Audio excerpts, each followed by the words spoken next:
monkey! Get out of here, monkey! Let's go! Feel the rain on your skin. No one else can feel it for you. Only you can let it in. No one else can speak the words on your lips.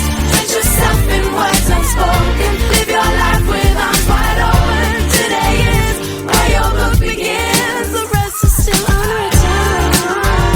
Lighting up our lives. Steady your lanterns. Patio lanterns.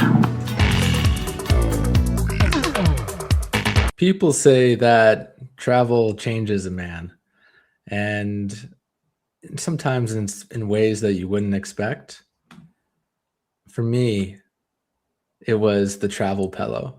You know, when you're walking around the airport and you got those big wraparound pillows walking around. It's I never thought I'd see the day, but here I am. Do my trip to Bali, and I got this huge pillow, just around obnoxiously large pillow around my neck, and it was great. It really helps, I'll tell you that. I never liked these people. I thought they were too just needy, thought they were a bit extra. Okay, thought they were a bit extra. Go around the world, big journey, 24 or 30 hours. And I can't keep this thing off. It's great. I'm just falling asleep in the middle of a lineup, walking into the plane, and then, but it's okay. Like I'm not doing that. I'm not jerking, right? I'm not jerking back. I'm just chill. It's all about that air travel pillow vibe that you're slowing down, bud. You're gearing down. You're ready for whatever's coming your way. I understand why girls say, that gives me the ick now. That gives me the ick. That's so lame. It's so lame. I don't. There's a George Clooney movie where he just flies around firing people. Anyways, Anna Kendrick is in it as the female lead, and he tosses her travel pillow out in the trash. Says, "You don't need that crap." That's kind of like wearing like gloves to the gym or something like that. It's just. Don't do it. We don't do that here. You go on one flight and you get a travel pillow. Yeah, I'm not sure. I didn't like that opening. Yeah, I just. What are you trying to say, Kurt? You don't like? Why don't you like it? Why does it upset you? The airport. Why does it upset you, Kurt? It's dorky. What's dorky about a good rest, huh? You sitting there, nodding away. Do you ever get that? Do you ever jolt up in the middle of one of these long haul flights, your body's trying to sleep, but then you can't help but jolt. You jolt awake. Yes, that happens. Yeah. What if that didn't happen? How much more rested would you be? Did the pillow really stop you? It stopped me. It doesn't stop your head from moving unless you're using it wrong and you've got it wrapped around the wrong side of your neck. Like, yeah, it stops you. Like, how does it stop you? It doesn't control your chest or your. Well, sometimes I'm like dotting off to the side. Oh, or for me, it'd be even forward. Despite what Kurt has to say about the topic, you can do a 180 and put the thick side under your chin. Do you do that? No. Okay, no, good. I have seen it, but no, I did not do that. And it just makes me think, Kurt, what do you think of people that dress up just for the airport experience? Do you ever think about that? Like putting on your nicest clothes to go to the airport? Or do you go purely casual? Well, I feel like I'm in the middle because I feel like people dress down. They go for comfort. They go pajamas or sweats and like stuff. But I'm not at the point where I'm ready to like put on sweats when I'm out at the airport. Like I'm important. I'm not throwing my life away yet. I put on jeans, probably not jeans. If I'm going on like a travel like this, it's some other kind of comfortable pants or shorts, preferably. But yeah, I see people dressing down. I don't really do that. I'll just kind of dress comfortable, but still something I would wear any day. Who's dressing up? You've seen people dress up, or I've seen people dress up. Yeah, I've seen people dress up. Yeah, it's interesting. You got a lot of time in these airports. You can just people watch, right? Yeah. Uh, not a whole lot of judgment. If you want to dress up, you go to the airport bar, sure. Yeah, Do you never know who your you're gonna bigwig meet. thing. You never know who you're gonna meet. Yeah, you just don't know. Another unknown is, but I feel like you have big opinions on is flip-flops or sandals for flights. Like, how do you feel about having your dogs out on a flight? Um, you're talking. Are we talking socks on or socks off right Uh, now? we can go socks off for this. It socks off is weird for sure. I understand the desire, of course. Hmm. I understand why I'd want to sit in my underwear on a flight, but I still don't. The socks off, I think, is objectively wrong. Like Hmm. you can't on a public flight, you just can't do that. I'm not really still though. I'm not like really one that like, kind of get grossed out by that unless they really have messed up feet. But I would look at that and be like, that's kind of nasty. Why are you doing that? I wouldn't say that, of course, I'd be too shy. But I'd be like, why are you doing Oh. that? Socks on and like sandal slides. Again, that's dressing down that I'm not personally able to do at this point in my life. I can't be walking in like looking like a Gen Alpha, Gen Z to the airport bar with my sweatpants and sliders on. But the socks on, because I see this. This is fairly common, like just even if you're not wearing slides, just to take your feet out of your shoes or sandals. Um, I avoid doing this personally as well, like taking my feet out of my shoes, because that's a swamp down there. That can be a swamp down there. So I know that might stink. Although sometimes, yeah, I guess your feet swell. So I've had my running shoes on or my trail runners tightened up, and I just gotta let them loose. So I might Hmm. untie them, but I don't really take them out of my shoe. And if I saw someone else doing it, uh, again, I'm not like super strong on it. I wouldn't like it, I guess, if the person next to me had their feet out, but I see it somewhat often, and I can understand that one, and it wouldn't really bother me if they're not stinky. Okay. Kurt's notes. He's more okay seemingly with feet, open feet than neck pillows. But enough foreplay. Yeah. Let's get to the Well, what's juice your here. opinion? Like, Oh, I'm the one asking the questions here, Curdy boy. Let's okay. talk about Bali for a hot minute. Bali, baby boy, he's back from Bali. Bali. This is great because I don't feel like there's anywhere else where, besides our Mexico trip in 2011, we haven't been to the same countries. We can't really relate. When Kurt's in Antarctica, I don't know what's going on over there, but we've Well, I both went to been to Austria Bali. very briefly last year, Yes. and so we were in like Vienna at different times, but still, Mhm. that was very brief in a small portion of the country. Yes. Great point. Okay. Bali, let's dive in. So Yeah, went let's to a hear about it. few different places in Bali. First place was Madui. I like saying the name. It's just about the dew. Uh, Great little surfing town. And one thing you notice about Bali is that and in just Indonesia in general, there's this Muslim population and the Hindu population. And it was interesting just to learn a little bit more about both of them. Madui was a more Muslim-based community in the ocean side, but then it was Hindu up in the mountains. Anywho, this comes in that there was a mosque on the same block as our hotel. So this is, just a small little surfing village. But 5 a.m. every day, you get the Allah Akbar. And that just wakes up the whole village for sure. And at first I was kind of just like, what the fuck? What's going on here? Like, it's way too early for this. And you have no choice. You have to listen to it. And a few times a day it comes on. And by the end, I was I was kind of convinced. I like, all right, like, what are they up to up open those towers? What's really going on in there? So that was great little backdrop. The surfing at this place was a Point Break, and it reminded me of the movie Point Break. Awesome. I still don't know what a Point Break is, but that's an Right. awesome movie. Yeah. It sounds So cool. let me tell you, dude. Point Break is just when those waves are essentially like, yeah, they're cresting on a point.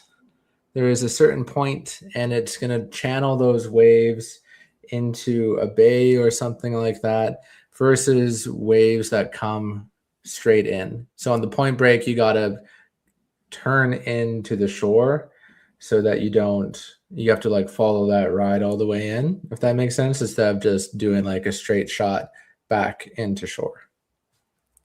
Sure. Okay. Yeah.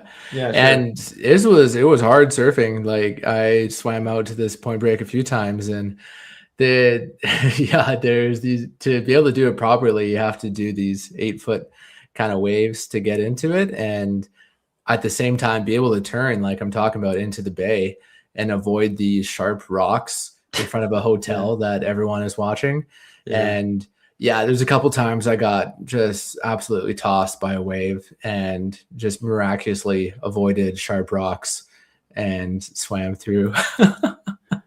It's a rough sport, man. It's Yeah, it's hard. It's exhausting for sure. Oh, yeah. Like, it's a huge workout, but love it so much. It wasn't my favorite surf destination because I just wasn't good enough for what was needed there. But hey, you live and you learn. Medui's Beautiful little town. way out there. Yeah, so we went there straight away, and I don't know if I'd So recommend that, getting off like a 30-hour journey and then just getting a driver to drive us another 4 hours to the west to just get into get away from the tourist traps, just try and calibrate. But it was quite the journey. These highways are nuts, and I don't think I have to tell you that, but for the listeners, yeah, the main highways are chaotic. There's just 2 lanes on this highway connecting Bali to another island, Java, close by to the west. And yeah, there's always these passenger buses. There's tons of different bikes coming and going. There's a lot going on there. So I wasn't sure what the bike dynamic was going to be, but so for me and Rosie, we were trying it out. We wanted to start learning how to ride these bikes in a more quiet spot before we got to our larger city centers later. So go to rent a bike, and I don't know what the hell I'm doing, obviously. Go in there. This guy's just kind of rushing through things a bit, and he's just like trying to get us out the door so we could go on a surf lesson. And he's telling me, like, okay, how do you start this thing? What's going on here? And you have to squeeze both brakes and do the throttle at the same time to turn this bike on. I wasn't really sure what was going on. I'm trying to replicate it, give too much juice on this scooter, and thankfully I'm not on it, but it runs over the guy's foot. And then it breaks the fender, he's like making all these noises like, ah, and I'm like, ah, and then I let go. The bike does a tumble on its own, and then it breaks the front little fender on the front wheel. And I'm just like so embarrassed and so flustered and sorry for he's wearing this guy's foot. Yeah, he's wearing sandals. Yeah, no socks. And just like, so sorry. Like, I'll pay for the fender, of course, and gave him some money because he said he hurt his foot and he wasn't gonna able to surf that day. And I was like, oh, I'm so sorry. And it's not like there's any paperwork in these countries. Like, we didn't sign a waiver once in our trip, right? So you gotta try and make things right as you screw up as you go. But I was just, so embarrassed and flustered that it was just like, okay, that was a huge mistake. And then made me question the whole motorbike thing because we hadn't even gone on the fucking road at this point and already had a big incident. Yeah. Thankfully, Rosie I've learned is an incredible motorbike driver on these little moped-like things. we get one the next day. It's So you like a didn't get one two-seat. that day. No, Okay. just he's like, you're cut after that. Okay. And I was like, yeah, that's totally fair, man. So just took a breather, organized it for the next day. And yeah, Rosie takes control of the situation. She's much better at this, just much better at driving. So I'm sitting there, like a kind of like king, just like sitting back, just letting Rosie take the lead on this one. It was awesome. Of course, I'd help navigate. That was my duty. And there's just so much on the road, like chickens and potholes and dogs and cats and kids, especially on these back roads that, yeah, if you're looking at Google Maps at the same time and trying to master the bike, like you're done. You're done. So it was a two-person job. Yeah. And so it worked out pretty well. She doesn't have experience, so she just hopped on it, and she just hops on and she's good to go. No biggie. Awesome. I fucking love it because like me, that's even hot. Yeah, super hot. I loved it. Love to see it. And we would learn like more sleep. Yeah, she would learn. she was already pretty quick at it, but we got better in these back roads in this small town, and we're just ripping up in the mountains.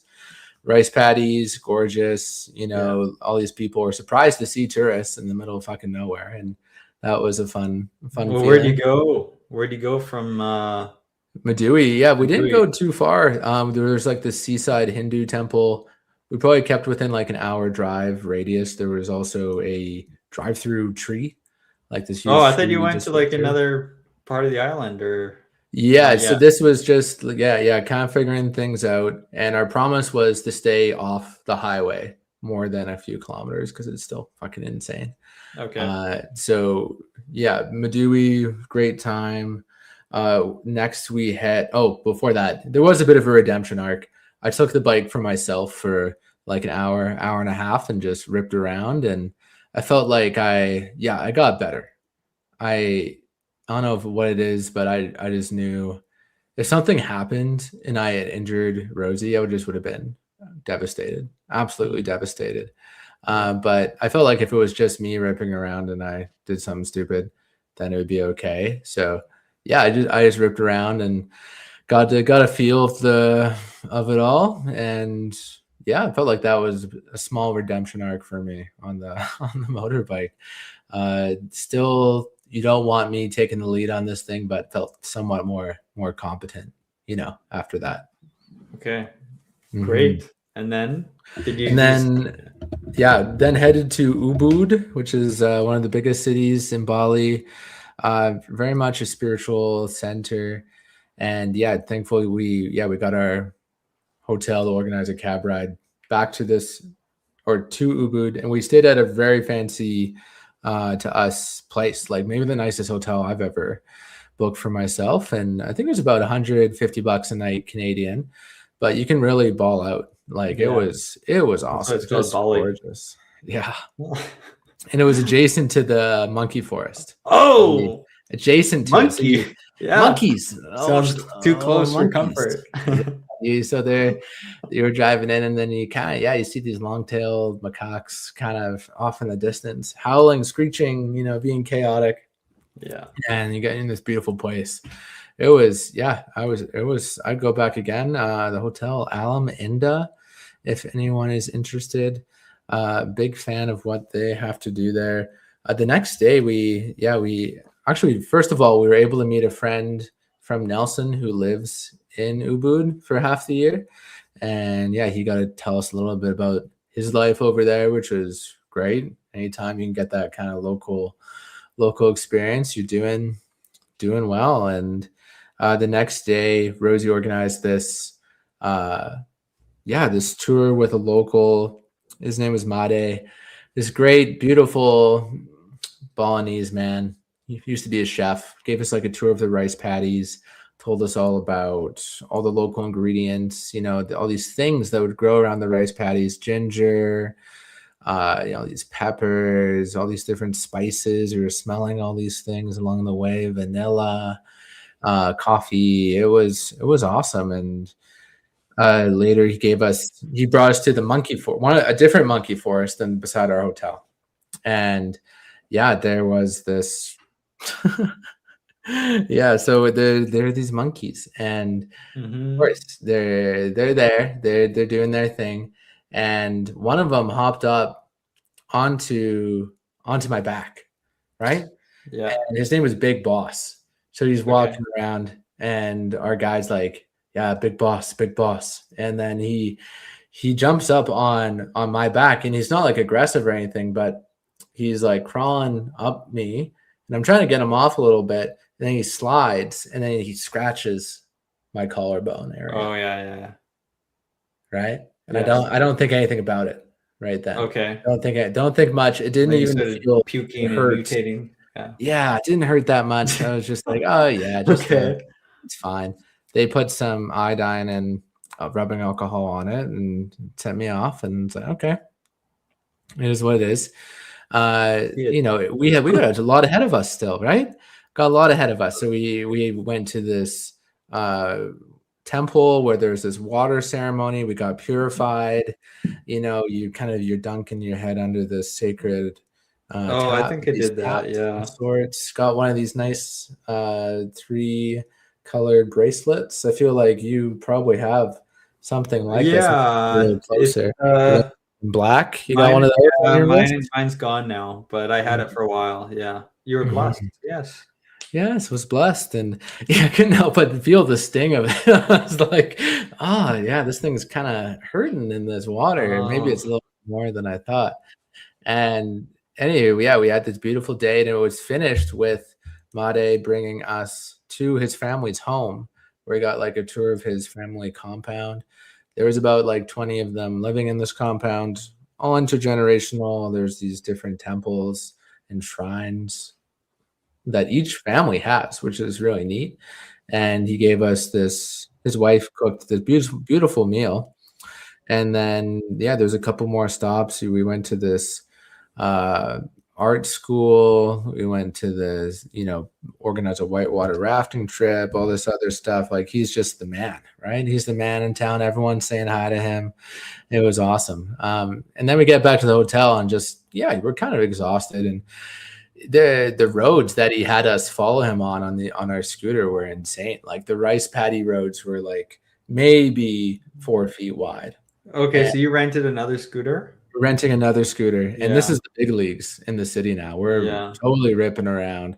There's a lot going on. So glad we had the warm up in Madui, and just had a blast. Just going places that tourists, you wouldn't know without this guy. And I love that. So we get back to the hotel. Rosie goes for a massage immediately because she's a little tense after all that biking, and I'm just taking photos and stuff. But then I started thinking about this monkey. Start getting craving. Yeah. Started thinking like, oh man, like, huh? Like looking at my cut, I'm like, yeah, that definitely broke the skin, And I'm started thinking, I'm like, all right, well, pharmacist did tell me to get a rabies vaccine before, but then I was like, well, what I know about rabies vaccines is that you can get one. It's one of those things you can get after. You can get a vaccine after exposure, which isn't common for a lot of diseases. But I always I'll just get it after. So talk to the front desk, bring me to a medical clinic, and the doctor's like, this is a grade 3 out of 3 scratch. You gotta get treatment. And, all right, let's do this thing. And so I'm not too fussed, just get some shots, one in each shoulder. But the part that surprised me was that I needed these immunoglobulins, which are these monoclonal antibodies or like synthesized antibodies for the rabies vaccine. And it's supposed to be a stopgap between when you get exposed to when your body starts producing its own antibodies. And this little medication costs $6,000. $6,000, Kurt. And I'm just thinking, oh, fuck. Like, I don't know about this. And I hadn't heard about this before. No, I don't think I had. And Are you sure it wasn't peptides? Yeah, did I get dose of some Chinese peptides when I So was you over took there? them. Do you need to take them, or they're like it's So probably a good idea? they had to get it from another clinic for the next day. So I couldn't take it that on day 0 if I wanted to. Yeah. It gave me some time to research, and I was like emailing my pharmacist back in Nelson, like, is this what I should do? And he's like, yeah, this is what you should do.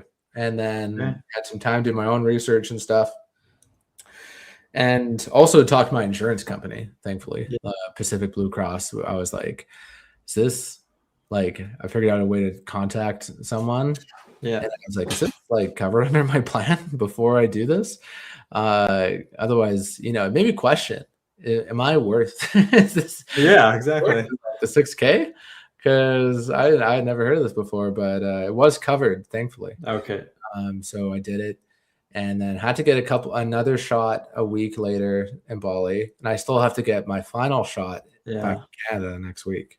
Yeah, I knew it was like not nice, and I just forgot the details of whether it was like jumbo needles or they suck out all your fluids with the big siphon or something. But 4 shots sounds aggressive, and I guess it's the same for if you did it beforehand, right? Yeah, I think beforehand. Yeah, I mean, the big advantage now that I've gone through this experience is that beforehand, yeah, you wouldn't need this monoclonal antibody thing. You need a booster depending on how recently you got it before travel, and yeah, that's interesting. But yeah, that's kind of what I thought before. Like, well, if I have to get the same number of shots before the trip, like, how about I just do it after? And if I get exposed, but then it's like, well, you're losing your travel time and the stress of navigating a medical system in a different country and all the insurance that goes along with it too. So I don't know what the right answer is. If I had known that, the thing about that day is I didn't know we were going to do a monkey. Yeah, there were going to be monkeys nearby.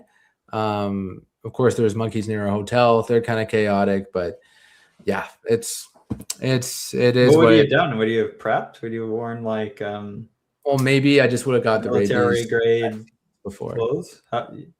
What? Maybe I just would have got the rabies vaccine before in Canada. Didn't you didn't think you were going to go to any monkey sanctuaries? Well, I did, but I didn't think.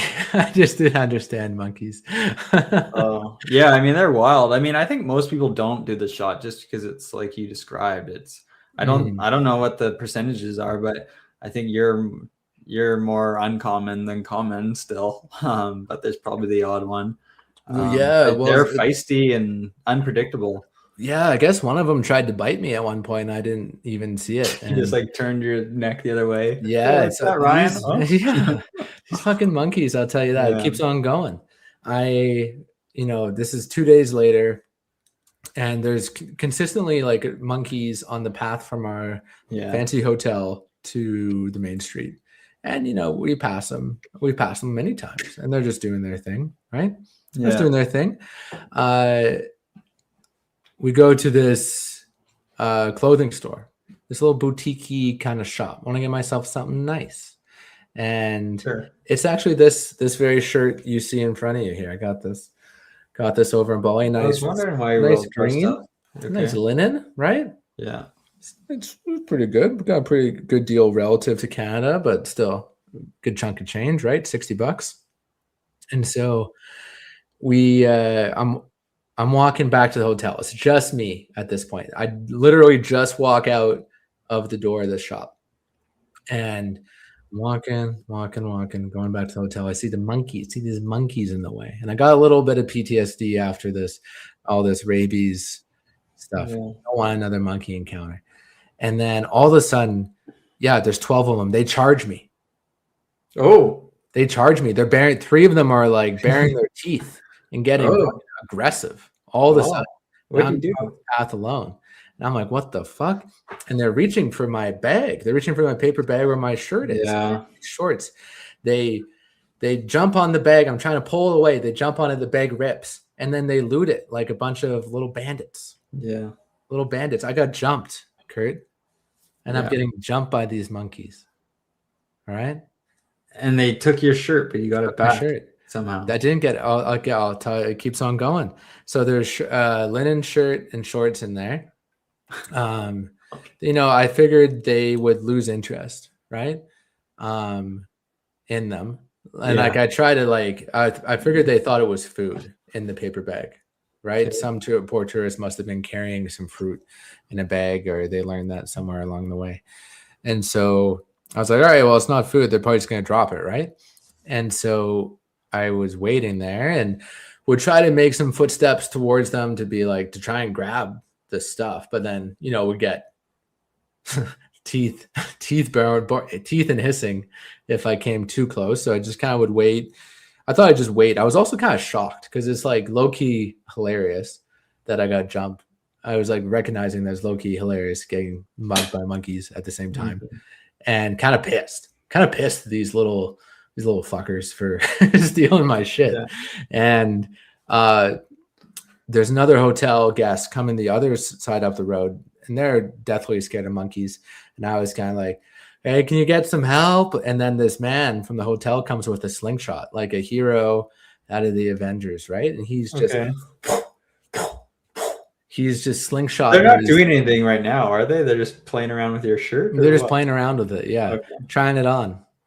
Okay. And this guy, he gets the slingshot and he scares them. And I'm trying to get my camera out to see this little monkey. He's got my shirt. One of them drops the shorts. The monkey with my shirt just ran off into the jungle. Ran off. Okay. Never be seen again. So that's not the shirt you're wearing? That's not the shirt I'm wearing. Okay, that's where I was. Not the shirt I'm wearing. And you bought 2 shirts and 1 pair of shorts, or? Yeah. Well, the monkeys they bought it back for me. They left a note saying that they were sorry, and so this is a replacement shirt. This is not the original. You bought it again. Shirt. My Rosie, my girlfriend, she bought it for me. And then how do you carry it back to the hotel? Yeah, I didn't have to worry about that one. She must have smuggled it in. Yeah. So somewhere in the forest next to her hotel, there's a good looking monkey out there with maybe a shirt, and maybe he's amassed some water. That'd be an awesome shirt for a monkey to wear too. Just you'd be looking sick. Not gonna lie. Yeah, those monkeys, I mean, they are, I get a little nervous. I mean, how can you not? You hear some horror stories, but they just grab anything. So I don't know what you do in that scenario. I guess I would just throw it in my backpack and hope they don't go for my backpack. And they never did when I was there. But you just can't carry anything in your hand, or else they're going to be attracted to it. But they did sound extra aggressive here. Like, I've never really seen a pack of monkeys baring their teeth after your paper bag. It makes sense if 1 or 2 were kind of waddled over and like grabbed it, but they sounded extra aggressive. They're organized. Yeah, they were organized, just like Alexander Grant had said. Yeah. And I'm kind of like, what the fuck just happened? I messaged my dear father, and he's like, well, aren't you a hunter? Like, go in there and start tracking this thing. And so I'm like, you know what, you're right. So I get in there, I get into the monkey forest, get into their home, and start trying to track these guys down. Recruit all these other Balinese people that work at the monkey forest to try and help me find this shirt. So I spent like a good hour trying to track these little fuckers down.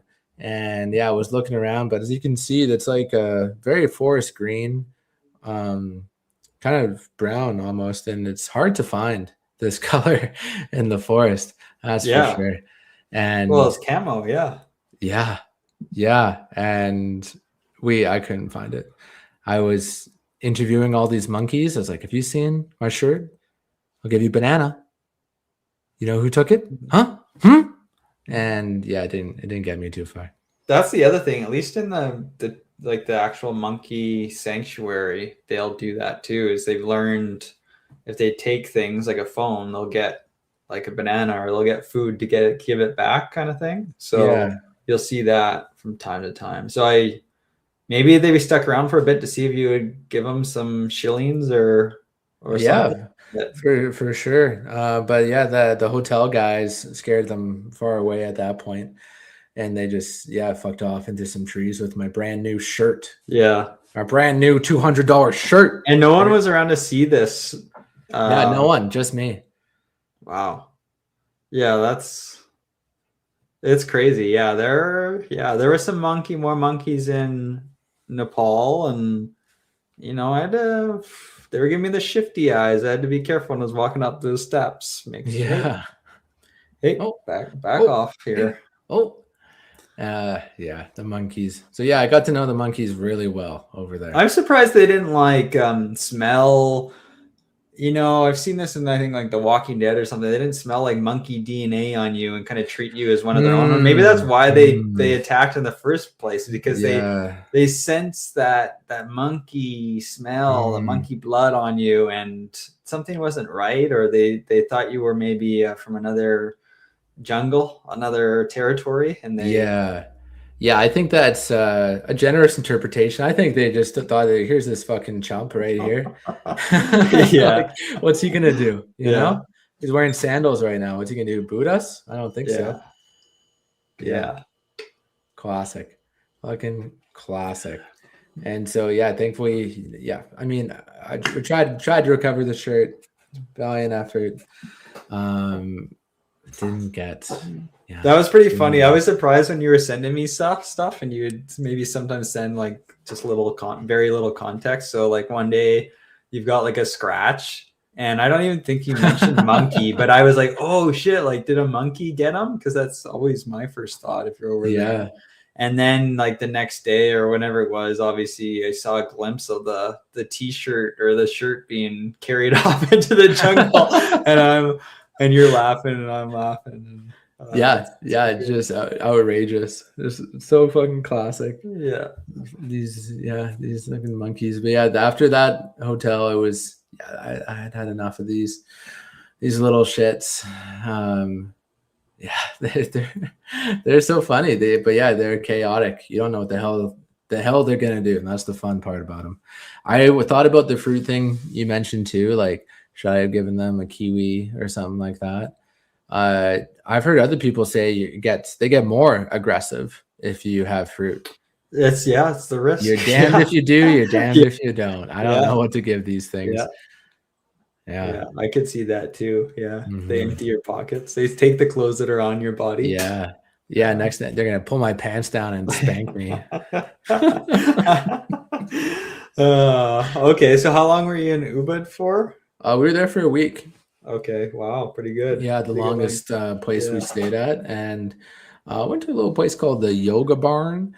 And I think I went there. Did you? Okay. Yeah, I had to do that. Yeah. Big destination. I describe it as Disneyland for yogis. It must have been like 20 plus different rooms. Very beautiful place. We spent a whole day there doing a few different yoga activities. It was great. Okay. Yeah, it's just stuff. Yeah, world class. I was this. If you were wearing that travel pillow, you probably would have avoided that scratch altogether, and you would have been able to fall asleep on the back of the scooter and everything. Right. All right. Do not wear a travel pillow if you don't want to get attacked by monkeys. So what's next? Where do you go next after? So then we went to Nusa Lembongan, just an island off of Bali, and beautiful place, just low key ocean vibes. Got a snorkel. Went on a snorkel tour. I'm not as much into scuba diving like Kurt. I'm not into all the setup and the skill involved with all that. So I'm in the snorkel kind of grade. I just like to show up and no hassle. Just see some interesting little sea critters. And we went on an hour boat ride out to this point. I think it was Manta Point. And you got to see these beautiful creatures. They're huge. They're like 6-8 feet wide and just hanging out down there. The boat ride over was awesome. It looked like Jurassic Park, but as soon as you get there, it's kind of chaotic because there's all these other boats and tourists there, and they're just like, go, go, go, go, go, because you got like 15 minutes in the water until you got to go to the next spot. So that part was kind of funny, but totally worth it. And beautiful snorkeling otherwise. Corals, fish, sea turtles. Really loved it. We went to a cooking class the next night. Got to learn about some Balinese food. I love cooking classes. I feel like I'm going to do that wherever I go internationally. And the chef there, took a liking to us because we were interested in her dogs. Like all the money from her cooking classes went to a quasi dog rescue. And yeah, we went back the next day and she showed us her home, and there was like 20 plus dogs just in her home, essentially just running around. So It's a lot of dogs. it was a lot of dogs. But yeah, it was cool. You got to see the alpha do his thing. His name was Tomato. Okay. Big dog,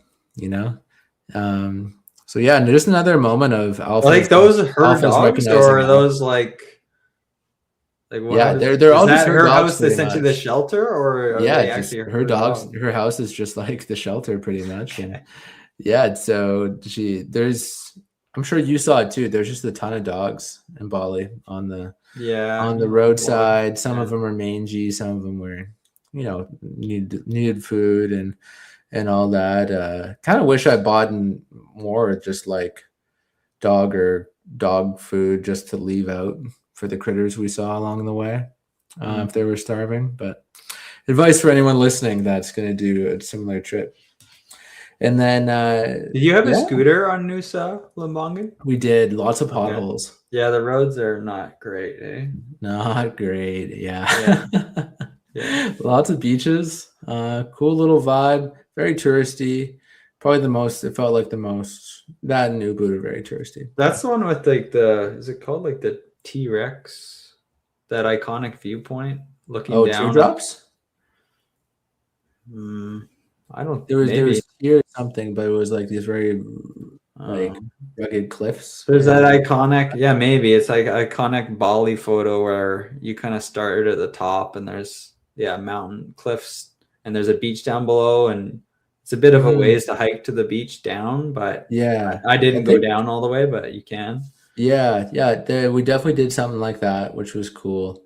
And yeah, I think it was a fun little island. Great to end the trip on a more relaxing note. And yeah. So you basically went to what? Three places like a week each, or? Yeah, more or less. It was like 5 days, 7 days, 5 days, and we did do one more night at this place called Sanur, which is closer to the airport. We didn't want to have to worry about boating across this channel on the same day as our flight. And that was actually a great spot too. It was the only place that I could feel like I could go running because they had a big waterfront boardwalk. Yeah. Did I go to Sanur? I forget. But yeah, okay. Mm-hmm. So you really avoided. You definitely did. I mean, Ubud is busy, obviously, but you did avoid a lot of other touristy places. Mm-hmm. Yeah, Canggu. Yeah, and I don't know, down below at Uluwatu and cool. Yeah. So you had good. Did it rain lots, or was it hot? Well, obviously it was hot, but what was the weather? We were there. I think we got in April 21st ish or 22nd, and it was just after the rainy season. I think it was perfect timing. It wasn't like peak heat, and there was just, I think we got 2 days where we got big storms, big thunderstorms. You had the ponchos on the bike? We didn't actually go biking during any of the storm days. Nice. So that part worked out well, but we were kind of afraid of that. Like if we get caught up in a thunderstorm, like being a couple of newbies too, like how was the food overall? Definitely, I think it was pretty good. Ubud was definitely the best food location. I mean, at that point, we're just having all these international cuisines, but everything tastes better that has like an Asian flair to it. So all the Vietnamese and Thai and Indian foods were, amazing. And you didn't have any bintang. No bintang, curry boy. No bintang. I didn't have a sip of alcohol because I'm still working on my 6-month sobriety until June. Yeah. And it's for the best, really. Like I had this thought about it. Like if me and Kurt were here together, I'd be so pissed off because everywhere, you don't really trust the water. So everyone gets bintang. And I developed a Coke Zero addiction at the same time instead. Mhm. But there were very few gluten-free alcohol options Yeah. at Okay. most places. Yeah. Like you get Bintang, or you can buy an entire bottle of wine for too much money. Yeah. Well, cocktails. Cocktails, not everywhere had cocktails that we were Yeah. eating. That's for sure. Yeah. Yeah. But that Bintang was first, everywhere. after that long haul flight where you just woke up with a big dream sleep on your neck pillow and it's all hot. You finally settled into your hotel in Madui after another 4-hour drive, and you go to this beach bar and you just order that first Bintang. Wow, what a feeling! Yeah, Buck, you would have loved it. Yeah, and by the Coke Zeros, man, they hit good. I tried to like throw that out there.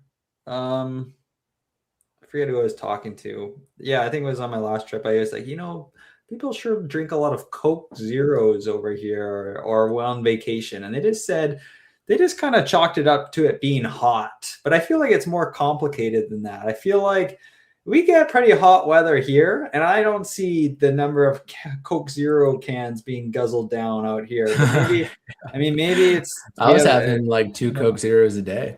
Yeah, like I'm pretty big on them now, and like diet or zero pop in general. But generally, I'm not sure I believe that people are guzzling these Coke Zeros in any hot climate. I think there's something to do with the international like tropical vacation vibe that's also pushing that into people's throats. Yeah, I chalk it up to the fact that you got to buy water. You got to buy bottled water. You might as well have a Bintang. You might as well have a Coke Zero. Okay. Because it's like ballpark the same price. True. Yeah. So it's like, to me, okay. Well, paying for water. Okay. Just have a Coke Zero. That's a good theory. Mm-hmm. Okay. I like it. I like yours though. I've also heard people say that if you drink enough Coke Zeros, it kills all the stomach bugs. Okay. Yeah. So all those videos of Coke dissolving teeth or whatever. Right.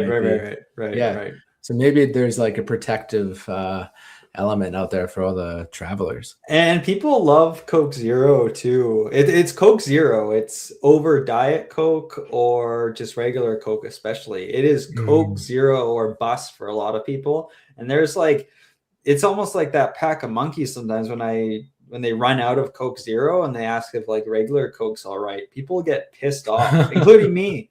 It's Coke Zero. People, it's so popular. Do you think you could tell, like, if we organized the Petty Lanterns blind cola tasting, could you figure out like Pepsi, Coke, Diet Coke, Pepsi Zero, Coke Zero, and any other non-brands, like non-name brands? Do you think you could tell? Not kind of like a wine tasting. Not me. I'm sure there's a bunch of people that could. Like maybe I'd be able to tell Coke Zero versus regular Coke, maybe. But generally I wouldn't be able to. No. If you pointed it out to me, if it's a unblind tasting or a regular tasting, you could call it, and I got a Coke and a Coke Zero, then I can kind of be like, oh, okay, yeah, that's like sweeter and more syrupy. I don't know. Yeah. But yeah, so are you on coffee too? Yeah, I'm on the coffee train, baby. It's been a good few months of coffee every morning, and got to have a lot of good coffees over in Bali. That was a treat. Yeah. Wow, you're just pumping in the caffeine then these days. I know. Well, it's great. I think before, just my body couldn't handle it. I'd freak out, and now I'm just like calm, cool, collective. Caffeinated. That's awesome. That's how I feel. It feels amazing. You take a scoop of pre-workout, a couple of coffees, maybe a Coke Zero in the afternoon, and you're flying. You're flying through your day. Yeah, jet lag. Like it's fine. That's awesome. Well, what else? Anything else on the trip? Oh, just why I got to talk about the runners. So I mentioned that I held off on running until I found like a boardwalk, and yeah, I wanted to keep my running routine going, but Yeah. I didn't do it because it just didn't feel like the time or place at the places we were staying. And but not everyone's like that. You know, I saw some people, you know, you got these white tourists, and you're on these like relatively busy roads, and that's not stopping them from going for a jog, taking up, Yeah. you know, a good half of the road. And it's just kind of like, guys, can you just like not do the run routine right now? Right? Like, do we have to do this? Do we have to take up half the road for your run? Like, I don't get it. It just seems like an obnoxious tourist thing to do. So I Running. didn't. Yeah, but like running in like the busy roads. Like say Okay. there's like a main road in town and you're just fucking taking up space. I saw people with like their dog that would go running with them too. And it's just They like, can't be taking up that much space, especially because most people are on scooters. yeah, but you'd be surprised. Yeah. You'd be surprised, Kurt. Take up a good chunk of space. I just don't think it just doesn't look enjoyable to me. I mean, that's another No. my personal piece is like how are you having fun right now? Like you're trying to thread through traffic and go for a 5K. I know that'd be annoying. So I would try and go, yeah, back roads or boardwalk or beach or whatever you want to do. But also like just even with the hot temps, I think I would, if I did that anyways, it would be really early or late, and it might still be busy, but probably not as busy traffic wise at those times. Mm-hmm. I don't know. Yeah. Yeah, Okay. it gets heckin' hot pretty quick. Yeah, I saw a few people in Coron in the Philippines running. Not a lot, but I saw them. I was like, oh, I wonder if I should do that. But it was like I'm like halfway through my sixth beer or whatever. People watching, I see that. Oh, like, do that. Oh, I should do that. But yeah, it's like midday or like it's still hot. Like the sun's still out. I'm like, man, like I mean, I do like to torture myself sometimes with the heat and sweating, but it's a bit much. I don't know. It's kind of awkward there too with the roads, but I didn't think in that case they were impacting traffic that much. But the roads weren't as chaotic as what I remember in Bali. Yeah, gotcha.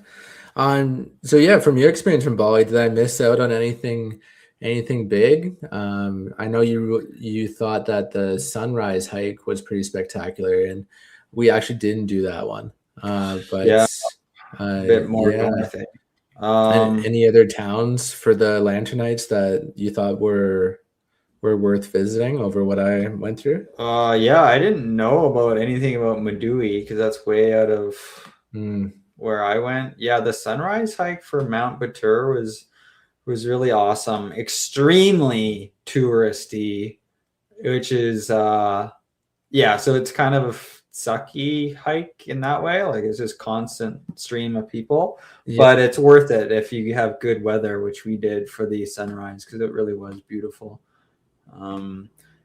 I mean, if you want to go clubbing, then yeah, Ubud, I guess, probably has some of that. I know as a group we went to one little bar, but otherwise you go to Canggu or wherever and you go to Finn's, and there's stories about date rape and things like that. So just watch your drinks there.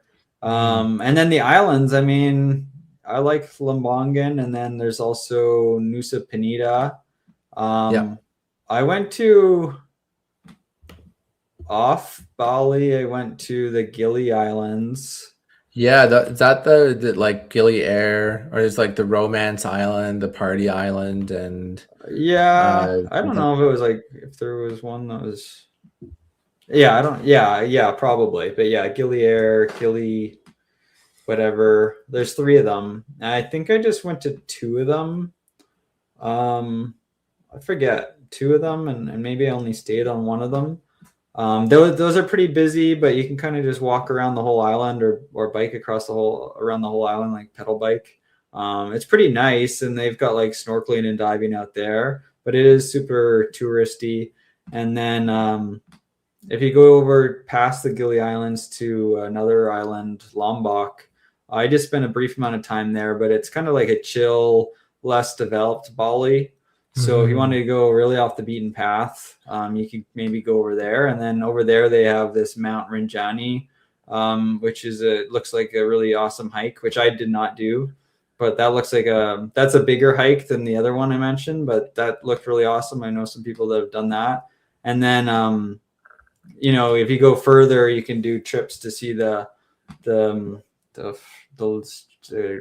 big fucking dragons. lizards. Yeah.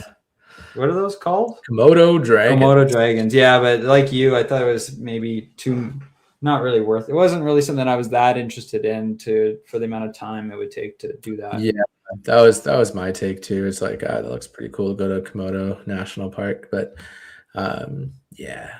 And then if you were like really into like more resorts or fancier stays, I think obviously go to some more of those touristy places. I think Uluwatu has some nice like resort style stuff. Not for us, not since our Mexico days, but people love it down there. I think there's some more surfing down there too as well. So right. Same with Canggu. Yeah, nice. I heard the surfing was good there too, but you're almost there's just too many kooks in the water, like too many tourists. Our desire to get off the beaten track a little bit to Medui. Yeah, up close to Mount Batur, because we stayed there the night before we did the hike. I forget what the area is called, but yeah, you can kind of get into central or northern Bali, and it gets into some nice mountainous forested regions, and it's quite nice up there as well. So yeah, I heard there's a ton of beautiful waterfalls up north. Yeah, we saw some. Yeah. So I don't know. So you going back? Oh man, that's the question. Do you want depth or breadth for your travel? Are you gonna hone in on one country, or I don't know, man. It's kind of it started that travel bug for me. I'm kind of leaning more towards the breadth right now, just trying to hit up more countries. And I think if I was going to develop like a deeper relationship with a different country, it'd probably be Mexico, or one of those more whichever area has tacos. Hey, tacos. Yeah, dude, tacos. I'm coming around on Mexico a little bit. I think I'll have to go down there and try the real Mexico a little bit, off the beaten path or off the resort path, because it's always been when I was younger and we went to the resort. So we'll see what happens there. See what Randy's been talking about. Yeah, the resort vibe, it's just not it. I think the only time I'd choose a resort in Mexico is if like there was an insanely good combo deal on like flights, or if I had like kids or traveling with parents, elderly parents or something like that, it was like a family affair where everyone could enjoy a little slice of it. Otherwise, you're so much better off without. Same thing with cruise ships. I mean, another reason to not get hantavirus, but these cruise ships, I think it's the way to see the world. All this shit was happening when you were gone, and I mean, I barely have no idea what's going on, but then you really didn't have any idea what was going on because you were out of the news. But well, Kurt started sending me all these hantavirus memes, and I was I was probably late into peptides, but that was a big thing too, and I was like, what are these exactly? And I just laugh at something and send it your way. And I still don't understand what they mean by peptides. Like it's just like a protein. Like I don't know what makes them Chinese peptides. Aren't they we need a guest on the show to help explain what these things do. How many peptides are there for us to consume? Yeah, I don't know. I just think of them like steroids, but apparently they're not steroids. Can they add them to Coke Zero to make it even stronger? I don't see why not. Yeah, didn't I send you a meme about somebody adding protein to Coke Zero, or that's like the last thing mankind needs really to figure out? And guys, protein in the Coke Zero. Yeah, and ever since you mentioned the whole protein thing, they're putting protein in everything, then I started seeing it a bit more. So with memes and stuff, but I think in real life I was seeing some stuff at the grocery store. I forget what it was, but I was seeing big signs on random products for like 20 grams of protein. I'm like, what the fuck? Like just 20-gram protein bagels. Yeah. Okay. I mean, I'm usually here for it. I'm always on the lookout for that stuff, and I guess that's why they're popping off right now. I'm one of those people buying it. Yeah, people are obsessed with their protein targets these days. Yeah. Yeah. Not me, Kurt. Just my Coke Zero target. Gosh, yeah, yeah, gosh. I got such this, so I was thinking about this, I think a couple episodes ago. It's been a long time. It's been a month, 31 days later, Yeah. 31 days. But Oh, man, if you saw my pop collection, and even I have sparkling water here just to mix things up, this like encompasses how I live, how where my mind is at these days, and that I like to try new things. I like to try new places. And so I've got You're a connoisseur. I've got like a dozen different types of pop / soda here. Wow. Sparkling water, like a dozen different flavors. I think there might be duplicate Coke Zero, because you never know when the hantavirus is going to hit the Coca-Cola headquarters. But there are like a few different types of Cokes, actually. There's like Coke Zero, there's like cherry Coke Zero, there's like cherry vanilla ice cream sundae Coke Zero here. Yeah. And I have so many different ones, but that's what I like. It's like I don't want to go necessarily back to Bali. I want to go to Japan. I want to go to Ireland. I want to try this, try that. And yeah, I just walk in here to do the pod. I'm like, oh yeah, that's me. I need a new soda pop. Yeah. Fuck yeah, dude. Yeah. Some Diet A and Dubs. I even went back to the Diet A&Ws. I'm on the record saying I like the Diet mug better. I'm not so sure anymore. I don't know. So I've got both of them. I got the Diet mug and the Diet A&W here. It's here. So dude, you're set. Hell yeah. Yeah, I got some good stuff here. Yeah. For sure. Huh. Yeah. Oh. But hey, you've been traveling too. Do you got time? We have time to go into your world? Yeah, it's not as exciting as your world, but I just couldn't handle you not being here for all those weeks. So I scheduled my own trip, a smaller trip out east, and first I went to Calgary, stopped over in Calgary to visit a friend and my sister and my niece, and we took her to my favorite place, being a brewery after the zoo. And she slept, and I had some nice craft beer. And Calgary was a blast. So Calgary, actually, so this is good. I was like, is this really that exciting? I can't live up to your monkey stories. But Calgary, as I sent you some stuff, was the start of my Pilates journey. I did all these new things. I've been wanting to try Pilates, and reformer Pilates specifically, because that is like the Coke Zero of exercise. It's so hot right now. It's so in. Like Bali, do they have reformer tables at the yoga palace yet? The yoga barn? Yeah, they do. Do they? Mm-hmm. Okay, so they're caught on, or maybe they even started the trend. I don't know, but like when I'm traveling and I don't want to run on those busy streets in Bali, like I'm still trying to think of how I can kind of stay somewhat fit. And this is a bit different trip because it was a work trip, not a vacation. So I'm still kind of in work daily routine mode where I'm not just guzzling beers all day on the beach. And so I decided to try some classes. So I got into Calgary and I booked a reformers Pilates class, and it was nice. Yeah, it was a nice thing. Have you done it before? No, I haven't. I mean, I've looked at these tables. I'm kind of intimidated. They're so complicated. Yeah, I just feel like I get in there and immediately break the table or myself somehow. It's like I'm just making a note here as I go, but it's like those complicated hospital contraptions when you've broken all your bones and they've got kind of your legs being held up. Right, yeah. And that's basically what it is, except you're moving around. You're moving around. So yeah, you can kind of do some different leg and arm exercises. And there's like yeah, obviously the table like slides back and forth, and you like sit your butt or your knees on there. They've got all these different positions. There's these cables that you can slip your hands into these wrist loops and do curls and pull yourself and push yourself. So the class was like, it was good. It was like a beginner fundamental type class, so not too crazy. There were some exercises that were burning my glutes for sure.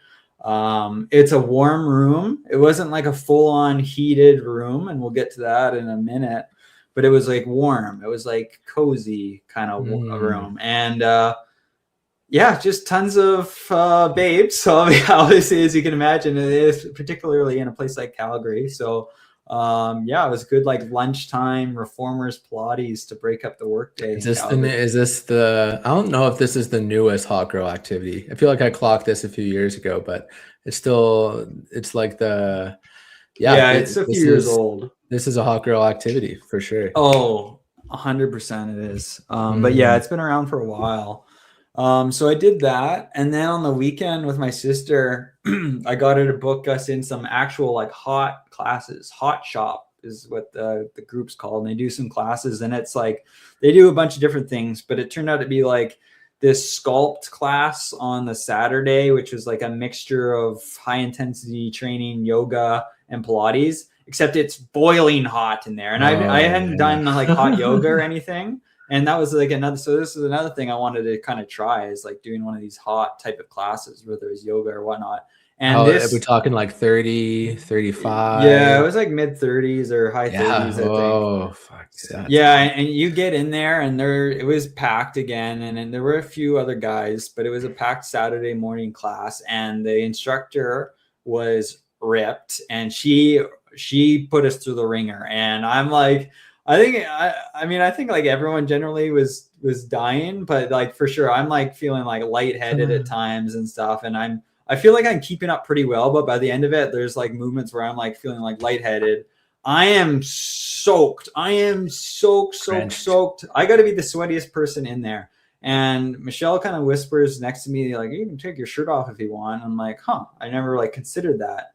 I was like, it's kind of strange for me to like take my shirt off, like in a kind of workout atmosphere. No, you got to do it. Yeah. Then she said that, and I think she said the other guys were, or I looked and saw another guy, and then I did. So, and then that was actually way better, because my shirt is just it's not helping at that point. No. Yeah.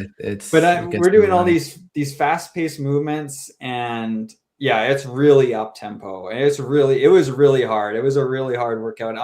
I must have been kicking and flicking sweat all over people next to me, because you're not far apart either. So I think the woman in front of me and on the diagonal got drenched from me flicking my hands and arms and legs and stuff. And it was really, really tough, that particular one, but it was also awesome. And then we went back the next day for like, this was more like yoga, and it was like yoga stretching kind of thing. Same hot room, but way easier, more chill, more about flexibility, mobility, really nice as well. So that was awesome. And yeah, so I was glad to kind of get all that stuff done. And then I went out to Halifax so I spent a few days in Calgary, and then took a red eye to Halifax.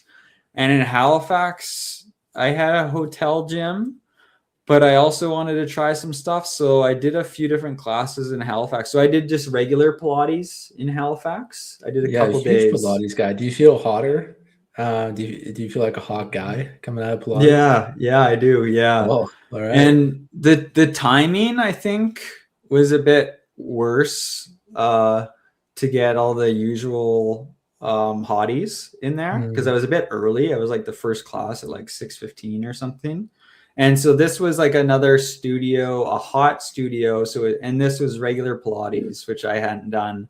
And I don't know, that was good too. So I did that twice there, just hot Pilates. And I don't know, Pilates is kind of, I don't know, I don't even know how to explain it, but I guess it makes sense, but also it's just nothing. It didn't feel like anything it didn't really feel like it was doing anything new, I guess. Yeah. But it also at the same time, it's exactly what I had imagined. But I also didn't really know what I was thinking. Is it more or less intense than doing yoga flow at the same temperature? Probably more. But you can do some tough flows. Yeah. Just like you could, like, I think I mostly did like more of a beginner type Pilates too. So I don't think it was really that intense either.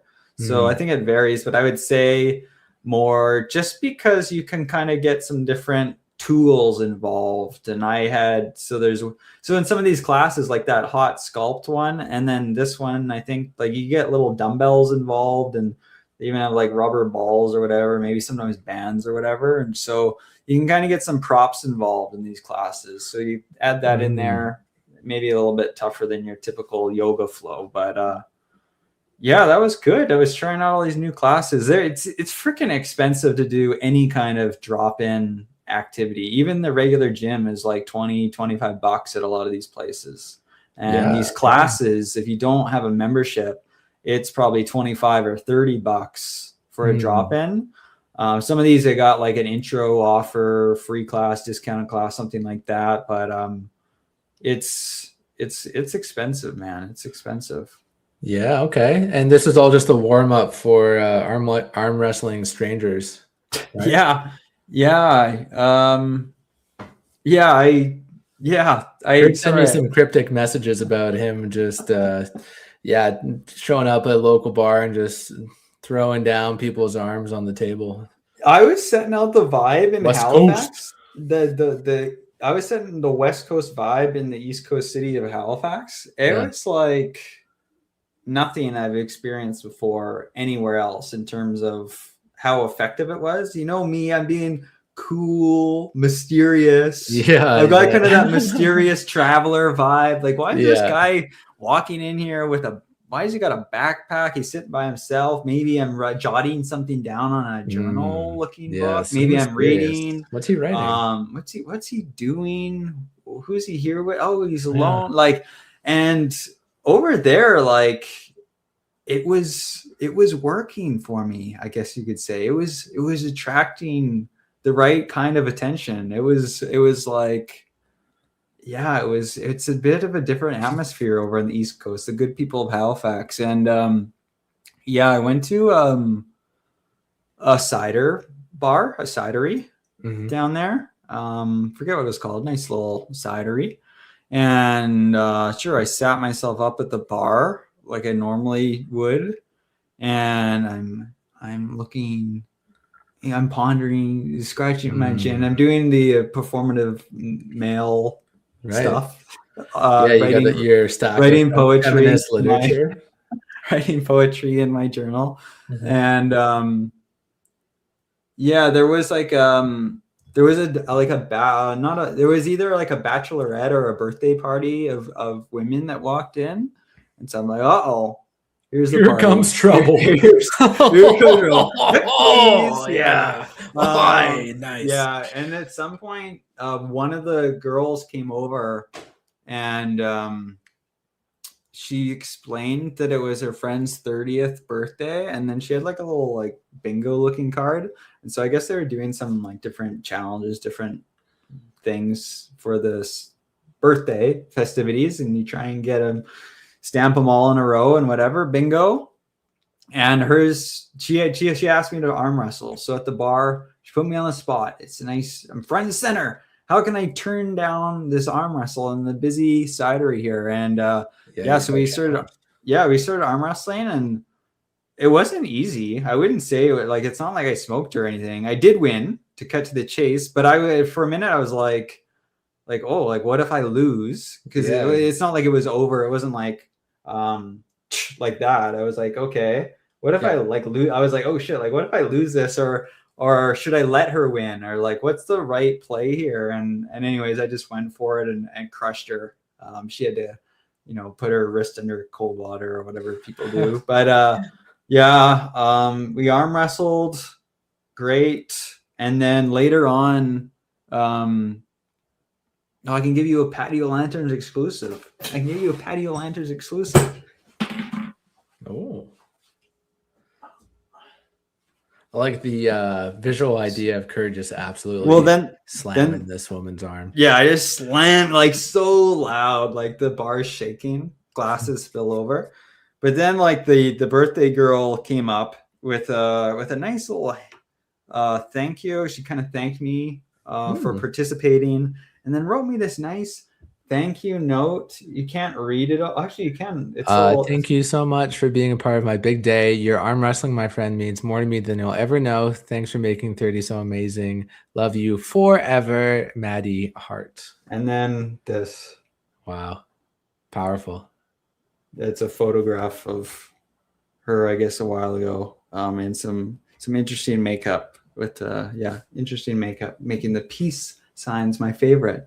But yeah, that was cool. And then they moseyed on. Probably thinking about me still, but yeah, no doubt. Who's that mysterious man who's just in and out of our lives? Yeah, I never got to tell them any old tales, any stories or anything like that. But yeah, that was cool. But then also like I went to a wine bar at it was another night, and back-to-back approachments. Back-to-back. It was while the second person came while the first person was still there too. Okay. Yeah, it was lining up for you. It was interesting. It was a bit of a quieter place, and then the bar was definitely quieter. And somebody approached me and was talking to me and stuff. And well, to be honest, I just wasn't that interested. And then so what's the approach like? What do they say to you? They say, I've never seen someone as sexy as you. No, like, because again, I'm setting out the vibe, and I do actually, I like to go down and write some stuff down when I'm traveling. And so I was writing some stuff down and enjoying wine, and I even had dessert there. Fabulous.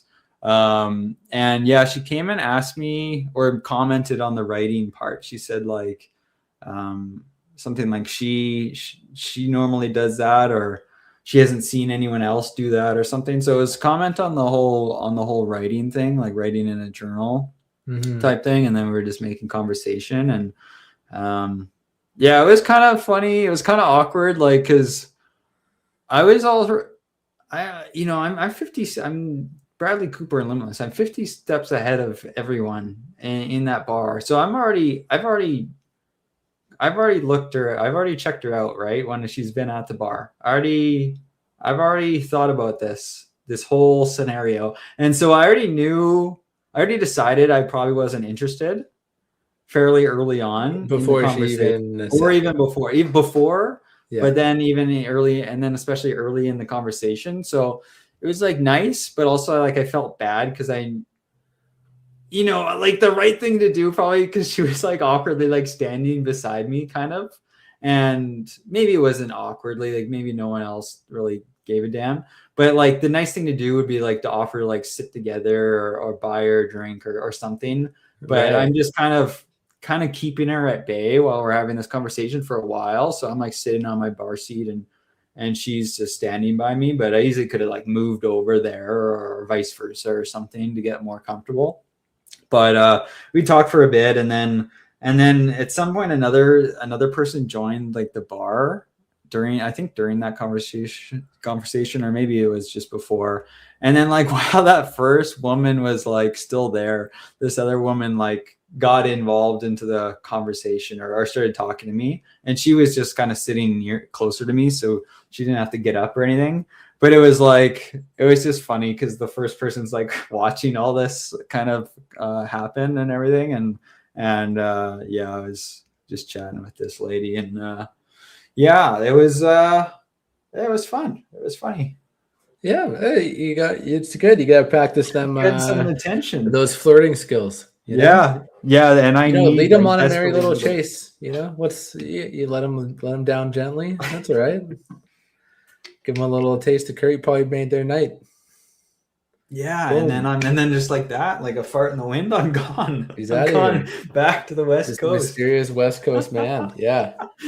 Yeah. So Hell it's yeah. freaking cold over there, or it was. It was like they're a month or two behind in seasons. I was over there. Everything's like dead and windy, constantly windy in Halifax. I thought Penticton Windier was than wind. Penticton. Yeah, a Yeah. lot Mm. windier. And I thought Penticton was windy, but it was like constantly windy over there. And then I come back to Penticton, and it's the most absolutely the most gorgeous week of weather I've ever had in my entire life. I go to the gym at I'm in the 5 a.m. club with those 20-year-olds. I'm fired up to go to the gym. It's like purple skies and everything's so green. Yeah. It's the air is so clear. It's calm too. There was like no wind either for some reason, and just gorgeous. It was and warm. It was nice. It was nice to be back actually. You love to see it. Yeah, so that's my story. And then I've got the only last thing I would say is like I'm pretty happy about is I've got the decks. My decks filled out with my flowers, my garden. I went all in this Yeah, you year. committed to And during the summer, huh? I even got some more planters from my mom and filled those with flowers. And they're probably like half or more of them are going to die from the hot season or if I just go away for a few days. But right now, it looks beautiful out there. Absolutely beautiful. Beautiful. Yeah, it's the joy. One of the first things I did when I got back is I got my little garden space all weeded up and Yeah, put some seedlings in. Exciting. nice. Yeah, so much survived, like my sage and thyme and oregano and some other things survived the Nice. winter. It's awesome. Yeah, excellent. Can't wait Herbs to for taste days. some of those. Mm-hmm. Yeah. Mm-hmm. All right. Gosh, I know we're pushing hour 20 here, but Oilers hockey. Do we got time to touch on that one? I feel Oh, like okay. We're still going. by the time we get to our next episode, that's gonna be outdated. Yeah, well, there's actually I guess ongoing stuff with the Oilers, but where do you want to start? You want to talk playoffs or just the current situation? Playoff or, hockey. Yeah. yeah, Give playoff us a quick hockey. summary here. Yeah, so it's nice going back to the hotel in Halifax and turning on the TV at 8:20 p.m. for the early game, and then staying up till 11:20, 11:30 p.m. local time for the Oilers game to start. So that first day I got in after not sleeping that night on the red eye, and I ended up napping at 4 or 5 o'clock, and then I stayed up and watched a period or two of the Oilers game. But just brutal times over there for sports. But I didn't see everything because of those late start times, and I haven't watched a ton of playoff hockey in general. But they just stunk. They kind of were average all year, and they gave me and others hope because they finished fairly strong. With a couple questions, and the main one being Leon Draisaitl was injured going into the playoffs. He missed the last month or two of the season, but they had kind of been average, and then they started to look a lot better, and even the analytics were suggesting they were a lot better kind of going into the playoffs. So I had some hope, and obviously I don't count out a team with some of the talent they have with McDavid and Draisaitl, but they had some other guys banged up. McDavid even got injured in the second game or whatever, and then they just reverted back to their old habits. So they just couldn't play defense, and they couldn't get good goaltending. Classic staples of the Oilers, and then you couple that with injuries, and then the Ducks playing them pretty well. They sucked. So. Unfortunately, they broke my bracket. I had a pretty good-looking NHL bracket. Are you in front of the show, Morgan Sturrock's bracket? Yeah, I ended up going in. Yeah. Okay. So I'm in there. I went with the homer pick, and it buried me. Otherwise, I don't think I'd be that bad of a bracket because I probably would have.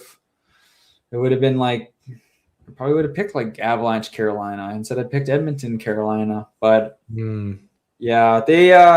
I kind of screwed up too. Yeah, I picked Edmonton and Carolina, just like a repeat of 20 years ago. Okay, yeah, so the same as me. Big mistake. But I don't know. People, I think they could have been that team. Some people kind of look back and write off the roster and be like, it's just not as good as the last couple of years. But I feel like the potential is there to be another Western Conference or Stanley Cup finalist or winner with the roster they had. I didn't think that it was that drastic of a change, but yeah, they sucked in the playoffs, and they were pretty average all year. And it is a huge offseason, off to a rough start already, with some coaching news. But it's like, if they don't show signs this year, I mean, you think maybe McDavid's gone, because now he has a 2-year extension kicking in.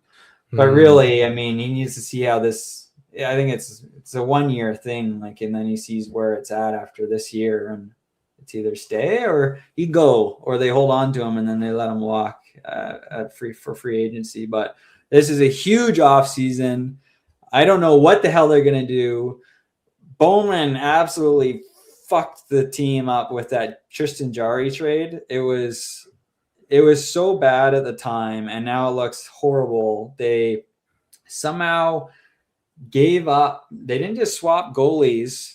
They gave up a pick and Brett Kulak, and didn't get Pittsburgh to retain any salary. I mean, Kulak was included to offset the salary, but not just the fact they got Tristan Jarry, but they got him and they didn't have Pittsburgh retain anything. And they would have been off the books for goaltending this summer for a clean slate. Instead, they have Tristan Jarry at $5.5 million for 2 more years. Yeah. Plus, they have Jack Campbell's buyout still over their heads from a few years ago. So I have no idea what they do with goaltending, because that Jarry is probably not tradable. So you just hope to God he bounces back, and you fill in that other spot, whether it's Connor Ingram again or somebody else. But they're kind of screwed there already. And then, yeah, I mean, I don't know what the right move is. Like, you could do some roster surgery, but it'll take some balls probably to do some of that. They've got a bunch of D-men like locked in, so I don't think it would be easy to trade some of them. And then the forwards, you can kind of just try and move around some of the tertiary and secondary pieces. But I really have no idea what they do or what they will do. I'm not expecting major changes, but I think there probably needs to be something major. I just don't know what it is or how you even do it. They're kind of handcuffed right now. And now recently, everything in the organization's under scrutiny. I mean, really, they should have fired Bowman, or they shouldn't have hired him to begin with, but it seems like now he's going to stay. So they just fired Chris Knobloch after it came out they were looking at Bruce Cassidy while they still had Knobloch under contract. The contract actually doesn't kick in until next year, so he's not even on his new contract yet. So they'll have to pay him for 3 years. Money. The owner's money, but that's a messy situation, because now Chris Knobloch's like finding out on Twitter that they're looking at another coach while he's still working. But they fired him today, or they made it official today. So now they got to get a new coach. It sounds like it'll end up being Bruce Cassidy, but I mean they'll have to talk and work that out, and we'll see what happens there. But yeah, I mean, it's an easy play to cover just to fire the coach, and I know maybe it'll help, but it was much more than that. So I don't know what they do, but it's a huge offseason and season for that team. Godspeed. That makes you happy? You got your Oilers analysis? I got my little update. Yeah. That's all I needed. See everyone. We'll talk Resident Evil next time.